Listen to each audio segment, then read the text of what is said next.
Ramiro, a todos, por favor, necesito un momento de su atención, si son tan amables. La voz de Xiomara atravesó el murmullo del salón de fiestas como una cuchilla de diamante cortando cristal. Era ese tono dulce, empalagoso, pero con un fondo de acero que yo conocía demasiado bien, el tono que usaba cuando quería manipular una situación para que pareciera un regalo, aunque en realidad fuera una sentencia. Estábamos en el salón principal del Club Campestre Los Encinos. Las lámparas de araña, enormes y ostentosas, derramaban una luz dorada sobre las mesas vestidas con seda blanca. Había rosas rojas por todas partes. Cientos de ellas. Rosas que costaron más de lo que mi padre ganaba en un año cuando yo era niño. El aroma era tan intenso que resultaba casi nauseabundo, una mezcla sofocante de flores caras, perfume de diseñador y la hipocresía que flotaba en el aire. Xiomara se puso de pie. Tengo que admitir que lucía espectacular. Llevaba un vestido de noche color vino que abrazaba su figura, una figura que se había mantenido gracias a las cirugías y entrenadores personales que yo había pagado religiosamente. En su cuello brillaba el collar de diamantes que le regalé hace 5 años. Pero sus ojos no tenían el brillo de una esposa enamorada celebrando sus bodas de plata. Sus ojos tenían el brillo frío y calculado de un depredador que está a punto de saltar sobre una presa distraída.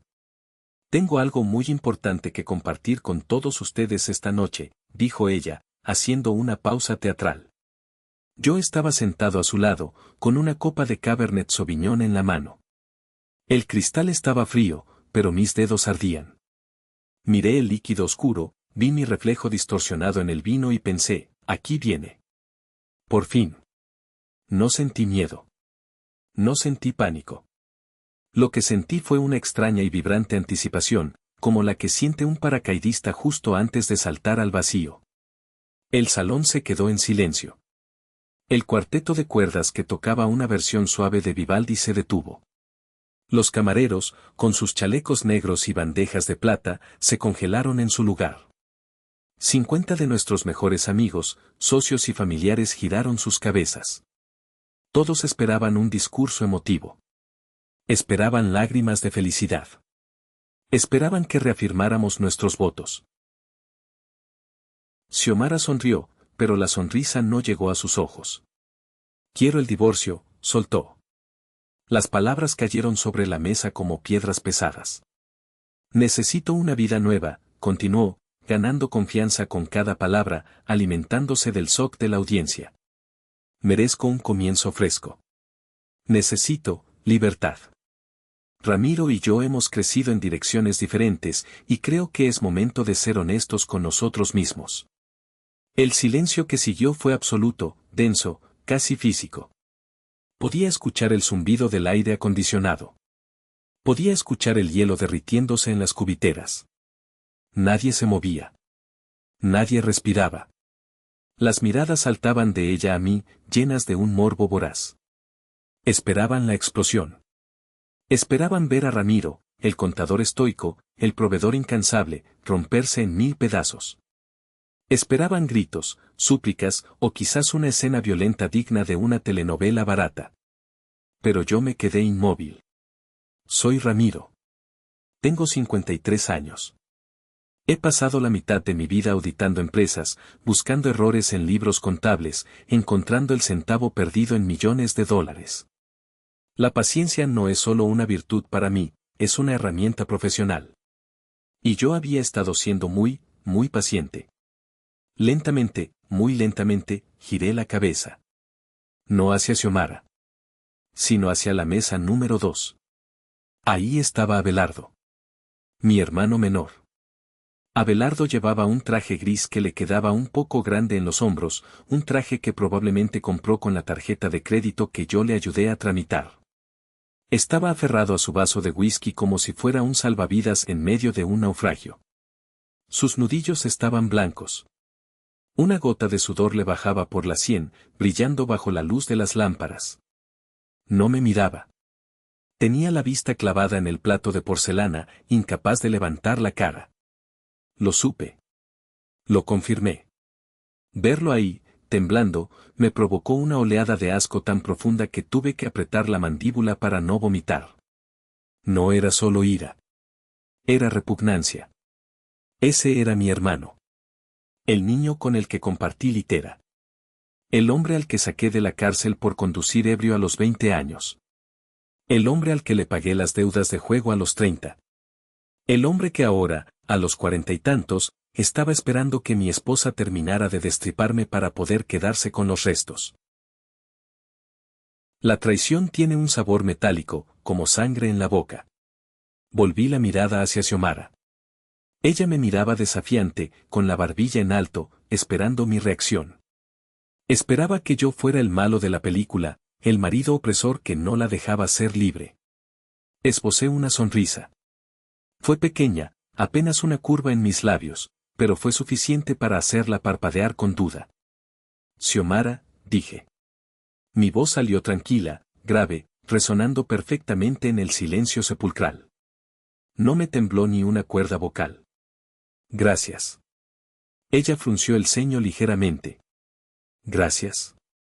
Gracias por ser honesta, por fin. De verdad, respondí. Me puse de pie. Alicé mi saco con calma deliberada. Metí la mano en el bolsillo interior de mi chaqueta, justo sobre mi corazón. Sentí el papel grueso del sobre. Lo saqué despacio. Era un sobre gris, simple, sin adornos, pero pesaba más que todo el oro que ella llevaba puesto. Caminé hacia ella. Los invitados contenían la respiración. Le extendí el sobre. Deberías leer esto más tarde, le dije suavemente, colocándolo en su mano. Su mano temblaba. No hay prisa. Tienes todo el resto de tu nueva vida para entender lo que hay aquí adentro. Ella miró el sobre gris como si fuera una serpiente venenosa. Luego me miró a mí, y por primera vez en la noche, vi miedo real en sus ojos. Miedo a lo desconocido. Miedo a mi calma. Me giré hacia la audiencia. Mis ojos buscaron a la única persona que importaba en ese nido de víboras. Fausto, llamé. Mi hijo estaba en una mesa del fondo. A sus 24 años, Fausto era un buen muchacho, un ingeniero recién graduado con ojos honestos, demasiado honestos para esta familia. Estaba pálido, con la boca abierta, mirando la escena con horror. Hijo, le dije, asegurándome de que mi voz fuera firme pero cariñosa. Estoy orgulloso de ti. Muy orgulloso. Te veo en la casa. Fausto asintió, aturdido. Sin decir una palabra más, sin mirar a Abelardo, porque los cobardes no merecen ser mirados, me di la media vuelta y caminé hacia la salida. Mis pasos resonaban en el parqué, tac, tac, tac. Cada paso era una declaración. No estaba huyendo. Estaba marchando hacia mi libertad. Empujé las pesadas puertas de caoba y salí a la noche. El aire fresco de la noche me golpeó la cara y llené mis pulmones. Olía a jazmín y a tierra húmeda, un contraste brutal con el olor a perfume caro y mentiras del salón. Caminé hacia mi auto, un sedán confiable y discreto, aparcado lejos de los coches deportivos y camionetas de lujo de los invitados. Me senté al volante y cerré la puerta. El silencio del interior del coche fue como un bálsamo. Apoyé la frente en el volante y cerré los ojos por un segundo. La adrenalina empezaba a bajar, dejando paso a una tristeza vieja y profunda. Arranqué el motor y salí del club. Mientras conducía por la autopista, viendo las luces de la ciudad pasar como cometas borrosos, mi mente viajó hacia atrás. 25 años. Un cuarto de siglo. Recordé al Ramiro de 28 años. Yo no quería ser contador. Odiaba los libros mayores, las auditorías fiscales, el estrés de los cierres de mes. Yo tenía un sueño. Quería ser ingeniero en energías renovables. En aquel entonces, la energía solar era cosa de ciencia ficción para muchos, pero yo tenía visión. Tenía cuadernos llenos de planos, diseños de paneles eficientes, ideas para llevar luz a comunidades rurales. Pero entonces, Xiomara apareció con una prueba de embarazo. Ramiro, estoy embarazada, me dijo llorando. Tengo miedo. No podemos vivir de sueños. Necesitamos seguridad. El bebé necesita un padre que traiga dinero seguro. Y yo, joven, estúpido y enamorado hasta la médula, hice lo que se suponía que debía hacer un hombre de verdad. Guardé mis planos en una caja de cartón, la sellé con cinta adhesiva y la metí en el fondo del garaje. Acepté el trabajo en el despacho contable de mi suegro. Me puse la corbata. Me convertí en la Roca. Durante 25 años, fui el proveedor perfecto. Pagué la hipoteca de la casa de 2 millones en Las Lomas. Pagué los coches del año que Xiomara exigía para no sentirse menos que sus amigas. Pagué las vacaciones en Europa, los cursos de pintura que ella abandonaba a las 2 semanas, las clases de tenis, las cenas, las joyas. Y también pagué por Abelardo. Mi hermano siempre fue el carismático, el alma de la fiesta, el que tenía grandes ideas de negocios que siempre terminaban en desastre. Carnal, préstame para este negocio de importación, te lo devuelvo en un mes. Nunca volvió. Ramiro, choqué el coche y no tengo seguro, ayúdame por favor. Yo pagué. Ramiro, debo dinero a gente peligrosa. Yo pagué. Siempre fui la Roca. Inmóvil. Fuerte. Pero nadie se dio cuenta de que incluso la roca más dura se desgasta cuando el agua la golpea día tras día, año tras año. La primera grieta en la roca apareció hace 6 meses. Era un martes cualquiera. Xiomara se había ido a duchar y dejó su teléfono en la mesa de noche cargando. Nunca fui un hombre celoso. La privacidad era sagrada para mí. Pero esa noche, el teléfono vibró. La pantalla se iluminó en la oscuridad. La curiosidad, o tal vez un instinto primitivo de supervivencia, me hizo mirar. Un mensaje de WhatsApp. El remitente, Abelardo. El mensaje decía, te extraño, nena. La cena de anoche estuvo deliciosa. Él es tan aburrido que ni siquiera sospecha. Nos vemos a las 8 en el depa. Sentí como si me hubieran dado un batazo en el estómago con un bate de hierro. Me quedé sin aire. Leí el mensaje 3 veces. Abelardo. Mi hermano. Mi sangre. Xiomara. Mi esposa. Mi compañera. En ese momento, pude haber entrado al baño, abrir la cortina de la ducha y gritarle. Pude haber ido a casa de Abelardo y romperle la cara. La furia me quemaba las venas. Quería destruir todo. Pero soy contador. Y si algo me han enseñado 30 años de auditar empresas, es que una reacción emocional es un pasivo y una estrategia calculada es un activo. Los números no mienten. Las emociones sí. No dije nada. Dejé el teléfono exactamente como estaba. Me acosté y fingí dormir cuando ella salió del baño, oliendo a crema de lavanda y traición. Al día siguiente, contraté a Carl. Carl era un investigador privado, un ex policía judicial con cara de pocos amigos y una eficiencia brutal. No hizo preguntas. Solo pidió un anticipo y una foto de ellos. Durante 2 meses, Carl se convirtió en mi sombra. Cada viernes, nos reuníamos en un café discreto lejos de mi zona. Él me entregaba un sobre Manila con fotos. Las fotos eran una tortura medieval. Xiomara y Abelardo tomados de la mano en un centro comercial al otro lado de la ciudad. Xiomara y Abelardo besándose en el coche deportivo que yo pagué indirectamente. Xiomara y Abelardo entrando a un motel barato en la salida a la carretera. Pero lo que más me dolió no fue el sexo. Fue la complicidad. En las fotos, se reían. Se veían felices. Se burlaban de mí. Yo era el chiste de su historia de amor prohibido. Yo era el cajero automático que financiaba su romance. En mi auditoría personal, descubrí más. Revisé las cuentas con lupa. Xiomara había estado haciendo micro robos. Retiros de $500 aquí, 200 allá. Compras en tiendas de ropa masculina que nunca vi en mi armario. En total, calculé que había desviado casi $50,000 de nuestra cuenta conjunta en el último año. Todo para mantener a Abelardo, que seguía jugando al empresario exitoso mientras vivía de las obras de su hermano. Fue entonces cuando recordé el documento. Hace 25 años, mi padre, un hombre sabio y desconfiado que en paz descanse, me obligó a hacerlo. Ramiro, me dijo, el amor es ciego, pero el matrimonio es un contrato legal. Protege tu patrimonio. Xiomara firmó el acuerdo prenupcial sin leerlo, con esa arrogancia típica de la juventud, diciendo, ay, Ramiro, qué poco romántico eres, firma lo que quieras, yo solo quiero estar contigo. Fui a mi caja fuerte. Saqué el documento amarillento. Y ahí estaba. Cláusula 4b. En caso de infidelidad comprobada por cualquiera de las partes, el cónyuge infiel renuncia a la totalidad de los derechos sobre los bienes inmuebles adquiridos durante el matrimonio, así como a cualquier participación en cuentas de ahorro, fondos de inversión y pensión alimenticia. El cónyuge infiel conservará únicamente sus bienes personales y cuentas a su nombre exclusivo. Totalidad. No la mitad.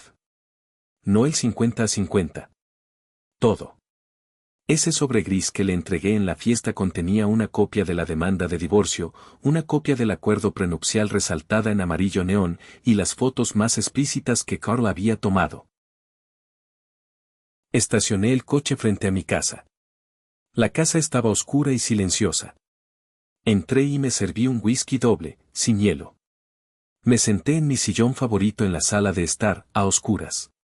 Y esperé. Sabía que vendrían. La fiesta había terminado. Ahora empezaba la guerra. No tuve que esperar mucho. 40 minutos después, escuché un coche frenar con violencia afuera. Portazos. El sonido de tacones golpeando el camino de piedra con furia. La llave girando torpemente en la cerradura. La puerta se abrió de golpe y la luz del recibidor me cegó momentáneamente. Ahí estaban. Xiomara entró como un huracán, con el maquillaje corrido por las lágrimas, el peinado deshecho y los ojos inyectados en sangre. Sostenía el sobre gris arrugado en su mano como si fuera un arma. Detrás de ella, Abelardo. Se veía patético. Había perdido el saco, la corbata estaba floja y tenía esa mirada de perro apaleado que conoce tan bien. Ramiro, gritó ella. Su voz ya no era dulce. Era un graznido agudo, feo. ¿Qué demonios es esto? ¿Qué significa esto? Lanzó el sobre la mesa de centro. Los papeles se desparramaron. Una foto de ellos besándose en el motel quedó boca arriba, iluminada por la luz de la luna que entraba por la ventana. Di un sorbo lento a mi whisky. El líquido ámbar quemó mi garganta de una manera agradable. Buenas noches a ustedes también, dije con una calma que los desconcertó. Veo que la fiesta terminó temprano. Eres un maldito enfermo, chilló Xiomara, dando un paso hacia mí. Nos estabas espiando. Contrataste a alguien para seguirme. Eso es acoso. Es ilegal. Lo que es ilegal, querida, respondí sin levantar la voz, es el fraude. Y el adulterio, aunque ya no es un crimen penal, sí es una violación contractual muy costosa. Señalé los papeles. ¿Leíste la página 3? ¿La cláusula 4b? Xiomara palideció. Se veía como un cadáver bajo la luz tenue. Ese papel es viejo. Lo firmé hace 25 años. No tiene validez, balbuceó, tratando de convencerse a sí misma. Oh, tiene validez, aseguré. Mi abogada, Yolanda, es una tiburón. Ella dice que es el prenupcial más sólido que ha visto. Lo firmaste ante notario. Eras mayor de edad. No estabas bajo coacción. Es ley, Xiomara. Y dice que te vas sin nada. La casa es mía. Las inversiones son mías. Hasta los muebles donde estás parada son míos. Abelardo, que había estado callado, intentó intervenir. Dio un paso adelante, tratando de recuperar algo de dignidad. Ramiro, carnal, por favor, escucha, empezó, con esa voz temblorosa que usaba cuando me pedía dinero prestado.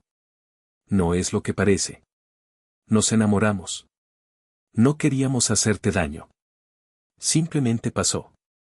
Somos familia, Ramiro. No puedes dejarnos en la calle. Me levanté del sillón. El movimiento fue brusco. El vaso de whisky golpeó la mesa con un ruido sordo. No me llames carnal, rugí. Fue la única vez que perdí la compostura. Mi voz retumbó en las paredes de la casa vacía.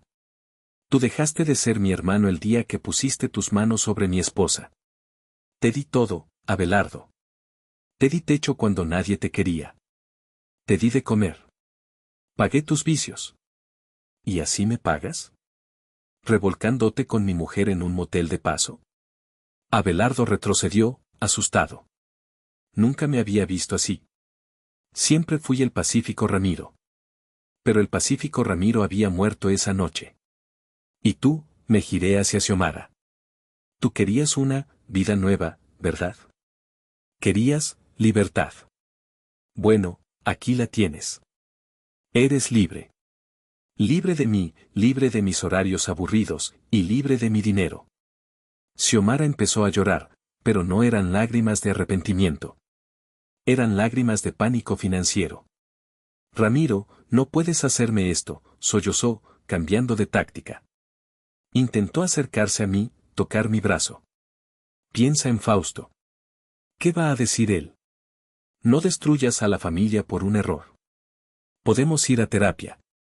Podemos arreglarlo. Me aparté de su toque como si tuviera lepra. Fausto ya lo sabe, dije fríamente. Y créeme, él no va a estar de tu lado. Él respeta la lealtad, algo que ninguno de ustedes conoce. Luego, miré a Abelardo y decidí jugar mi última carta. La carta que destruiría lo poco que quedaba entre ellos. Por cierto, Abelardo, dije, mirando mis uñas como si estuviera aburrido. En la auditoría que hice de las cuentas, noté algo interesante. Xiomara sacó $50,000 este año. Sé que gran parte fue para ti. El coche, la ropa. Abelardo asintió, confundido. Pero, continué, hubo un retiro de $10,000 la semana pasada. En efectivo. Y según el informe de mi investigador, ese dinero no fue para ti. Fue depositado en una cuenta a nombre de un tal, Javier. ¿Lo conoces? Creo que es el nuevo instructor de tenis del club. Era una mentira a medias. Había un retiro extraño, pero no sabía para quién era. Sin embargo, en ese momento, necesitaba sembrar el caos. Los ojos de Abelardo se abrieron como platos. Se giró hacia Xiomara violentamente. ¿Qué? ¿Quién chingados es Javier, Xiomara? Gritó Abelardo. Xiomara se puso blanca. ¿De qué hablas? Está mintiendo. Ramiro está inventando cosas para separarnos. Me dijiste que yo era el único, le reclamó Abelardo, agarrándola del brazo con fuerza. Me dijiste que estabas ahorrando para nuestro departamento. ¿Le diste mi dinero a otro tipo? Suéltame, idiota, gritó ella, empujándolo. No es tu dinero. Era dinero de Ramiro. Y tú no eres nadie para reclamarme, parásito. Ahí estaba. La verdad saliendo a flote. Parásito, gritó Abelardo, herido en su orgullo. Tú fuiste la que me sedujo. Tú eras la que decía que tu marido era un aburrido y que necesitabas un hombre de verdad. Pues resulta que el hombre de verdad era él, porque tú no tienes ni donde caerte muerto, le escupió ella en la cara. Me senté de nuevo, tomé mi vaso y observé el espectáculo. Se gritaban, se insultaban, se destrozaban. La gran historia de amor no había durado ni una hora sin el soporte de mi cuenta bancaria. Suficiente, dije, golpeando la mesa. Ambos se callaron y me miraron. Largo de mi casa. Los dos. Ahora mismo. Tienen 5 minutos antes de que llame a la policía y los reporte por allanamiento de morada. Y Abelardo, deja las llaves del coche deportivo en la mesa. Está a mi nombre. Salieron de la casa entre maldiciones y empujones. Cuando cerré la puerta y pasé el cerrojo, sentí un silencio diferente. No era un silencio de soledad. Era un silencio de paz. De limpieza.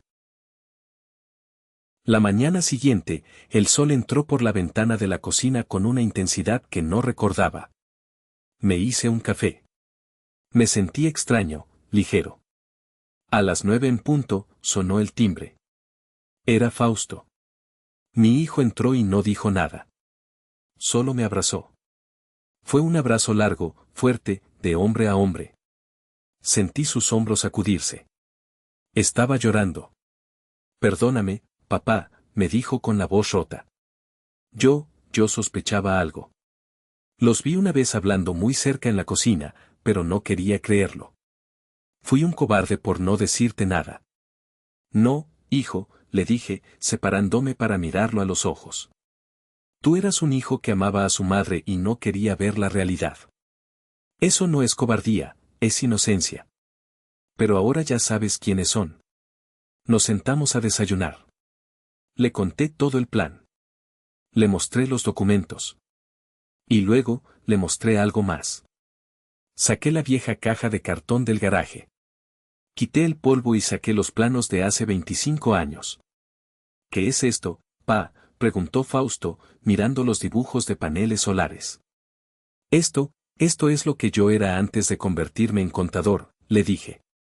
Y esto es lo que voy a hacer ahora. El proceso legal fue una carnicería para Xiomara. 3 semanas después, nos vimos en el tribunal. Ella llegó sola.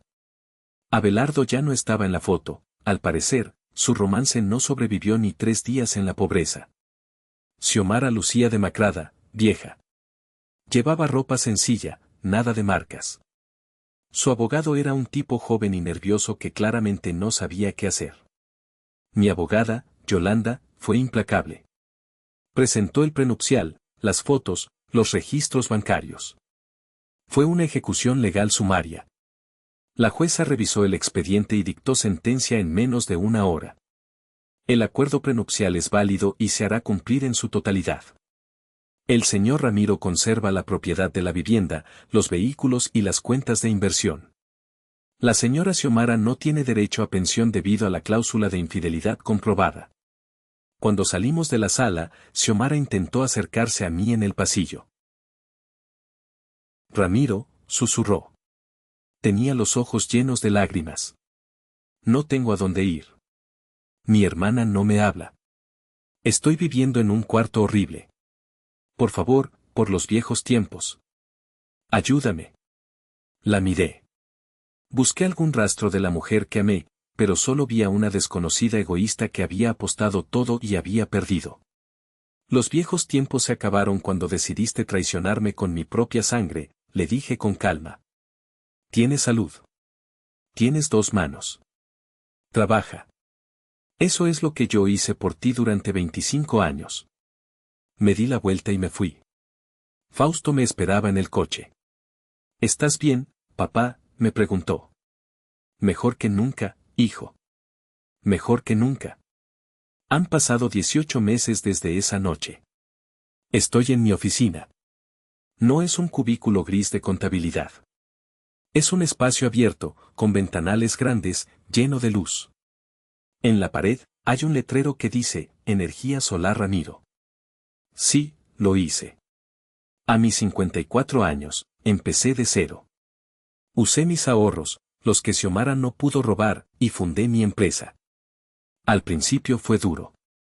Yo mismo subía a los techos a instalar paneles bajo el sol abrasador. Sudaba, me dolía la espalda, pero cada vez que conectaba un sistema y veía las luces encenderse con energía limpia, sentía una satisfacción que ninguna auditoría me dio jamás. Fausto renunció a su trabajo corporativo y ahora es mi socio. Verlo trabajar a mi lado, aprender el negocio, convertirse en un hombre de bien, es mi mayor recompensa. ¿Y ellos? Las noticias vuelan. Me enteré de que Xiomara trabaja como recepcionista en una clínica dental al otro lado de la ciudad. Vive en un pequeño departamento de interés social. Sus amigas del club la borraron de sus listas en cuanto perdió el dinero. A veces, la gente me cuenta que la han visto en el supermercado, contando monedas para pagar la cuenta. No me alegra su miseria, pero tampoco me quita el sueño. Es la vida que ella eligió. Abelardo, eso es más patético. Hace un mes recibí una llamada de un número desconocido. Era él. Estaba borracho. Carnal, perdóname. Estoy jodido. Debo dinero. Nadie me da trabajo. Ayúdame, por favor. Eres mi hermano. Hubo un tiempo en que yo habría corrido a ayudarlo. Habría sacado la chequera. Pero ese Ramiro murió. No tengo hermano, le dije al teléfono. Mi hermano murió la noche de mi aniversario. Y colgué. Bloqueé el número. Ahora estoy aquí, sentado en la terraza de mi casa, que ahora funciona 100% con energía solar, por supuesto, bebiendo una cerveza fría con mi hijo. Miro el atardecer y pienso en esa noche. Pienso en el sobre gris. Pienso en el miedo que sentí al dar el salto. Y me doy cuenta de algo, perder a mi esposa y a mi hermano fue lo mejor que me pudo haber pasado. Me quitaron un peso muerto que me estaba hundiendo. A veces, tienes que perderlo todo para encontrarte a ti mismo. ¿Ustedes qué opinan? ¿Creen que fui demasiado cruel al dejarlos en la calle sin nada después de 25 años? ¿Debí haber tenido piedad de mi propia sangre a pesar de la traición? Déjenme sus comentarios aquí abajo. Los leo todos. Y si alguna vez sienten que están viviendo la vida de alguien más, recuerden mi historia. Nunca es tarde para entregar ese sobre gris y recuperar su libertad. Gracias por escuchar. Suscríbanse al canal para más historias reales. Hasta la próxima.